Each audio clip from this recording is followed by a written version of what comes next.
Spoke yesterday, 6:15, and he came out emotional about gun control in the U.S. and the horrific shooting in Oregon. Listen.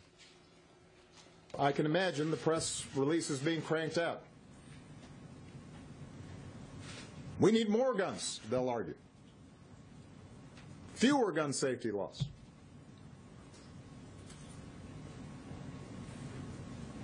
Does anybody really believe that?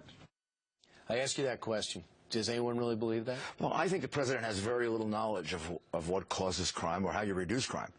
I mean, the reality is gun control laws control the behavior of legitimate people.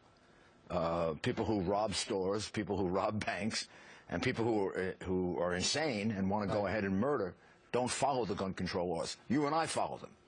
So it controls the behavior of people who can be regulated. So take New York and Chicago. Okay, go. Okay, Chicago has 2.5 times the murders of New York. Yep. Same gun control laws. Why? Because in New York, at least up until now, there was a much more aggressive stop and frisk policy, which meant we took the guns. So you know what the president brought up? He said, look at Australia. Look at Britain. They're like us. They don't have the gun problems that we do. Oh, they certainly have significant crime problems, and they have murder problems, and we've had mass murders in Denmark, where they have very strict very strict gun laws, almost non-existent guns. You're an expert on crime. People, other countries bring into their cities to get advice from you and your company.